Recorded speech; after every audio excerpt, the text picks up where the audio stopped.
मौत पर क्या याद दिलाया था गौतम बुद्ध ने। यह कथा है बुद्ध के समय श्रावस्ती नगरी में रहने वाली कृषा गौतमी नामक महिला की। उसका एक बेटा था जो अचानक बीमार होकर मर गया।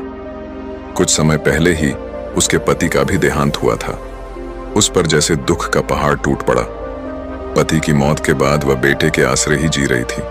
गौतम बुद्ध उसी नगर के पास रुके हुए थे। लोगों ने महिला को समझाया, रो मत, इतना दुखी मत हो, तुम बच्चे को बुद्ध के पास क्यों नहीं ले जाती, वह बहुत दयालु हैं, इसे फिर से जीवित कर देंगे। महिला बच्चे के शव के साथ भागी भागी पहुंची बुद्ध के पास। बुद्ध ने महिला की ओर देखा। उन्होंने उसे बच्चे को अपने सामने ही लिटाने को कहा। बुद्ध बोले, हाँ, मैं इसे जीवित कर दूंगा, लेकिन तुम्हें एक शर्त पूरी करनी होगी। महिला बोली, बच्चे के लिए मैं अपनी जान भी देने को तैयार हूं। बुद्ध बोले, यह एक छोटी सी शर्त है, मैं कभी बड़ी मांग नहीं करता। तुम बस बगल के गांव में जाओ और कहीं से सरसों के दाने ले आओ। बस एक बात याद रखो, सरसों के दाने ऐसे घर से आने चाहिए जहां कभी किसी की मौत ना हुई हो। महिला अपने बच्चे के दुख में सुध-बुध खो बैठी थी। वह बुद्ध की बात को समझ नहीं पाई कि कोई ऐसा घर नहीं हो सकता जहां कभी किसी की मौत ना हुई हो। वह दौड़ी दौड़ी गांव पहुंची। वह जानती थी कि हर घर में सरसों थी, क्योंकि गांव के सभी लोगों ने फसल के रूप में उसी की खेती की थी। उसने कई द्वार खटखटाए।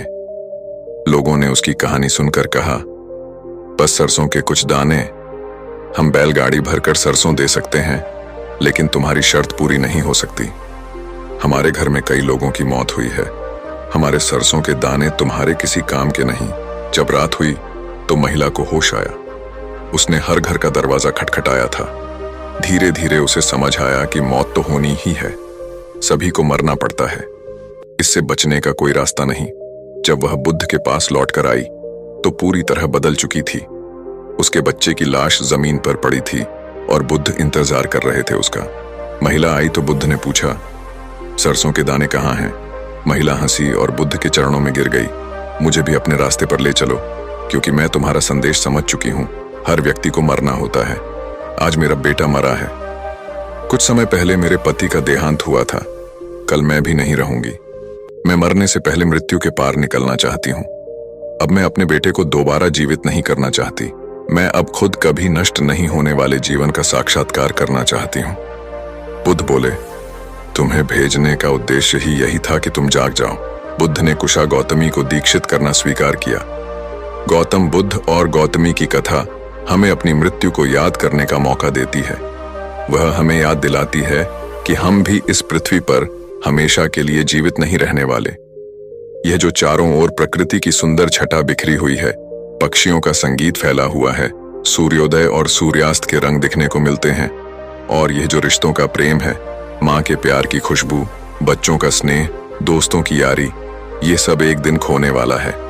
इसलिए क्या अच्छा ना होगा कि हम अपने जीवन के हर पल को जागते हुए जिएं, सब कुछ महसूस करते हुए जिएं, बेहोशी में जीवन ना गुजार दें। अपने अभिमान, अहंकार, पद, पैसे और ताकत की दौड़ में ही ना रहें। प्रेम, दया और करुणा से भरकर हर पल को पूरी गहराई में जीते हुए इस कीमती जीवन को गुजारें। गौतम बुद्ध का जन्म लुम्बिनी में 517 ईसा पूर्व इक्ष्वाकु वंश के क्षत्रिय शाक्य कुल में हुआ। उनके पिता का नाम था राजा शुद्धोधन। लुम्बिनी कहाँ है और कैसे जा सकते हैं? लुम्बिनी नेपाल में स्थित है। भारतीय सीमा से केवल 28 किलोमीटर दूर है बुद्ध की जन्मस्थली। गोरखपुर से सोनौली होते हुए लुम्बिनी जाया जा सकता है। गोरखपुर के लिए बस, ट्रेन और हवाई सेवा तीनों हैं। इसके आगे बस या टैक्सी कर सकते हैं। इसी तरह नेपाल की राजधानी काठमांडू से भी जाया जा सकता है लुम्बिनी। काठमांडू के लिए विमान सेवा मौजूद है। सारनाथ से क्या संबंध है गौतम बुद्ध का? बुद्ध ने सारनाथ में ही अपना पहला उपदेश दिया था। ये जगह वाराणसी में पड़ती है। इसी जगह से देश को अपना राष्ट्रीय चिन्ह मिला। बौद्ध संघ में आने वाली सबसे पहली महिला किसे माना जाता है? बौद्ध धर्म के भिक्षु संघ में सबसे पहले प्रवेश मिला था आम्रपाली को। वह पहले नगरवधु थीं, जो बाद में बुद्ध के उपदेशों के प्रभाव में साध्वी बन गई। उनके बाद ही संघ में महिलाओं के प्रवेश का रास्ता खुला। बौद्ध गया में क्या किया था बुद्ध ने? बौद्ध गया में ही बोधि वृक्ष के नीचे ज्ञान मिला था गौतम बुद्ध को। यह ऐतिहासिक धार्मिक स्थल बिहार के गया जिले में पड़ता है। गया का महत्व हिंदुओं के लिए भी है बहुत। यहाँ पुरखों का पिंडदान किया जाता है।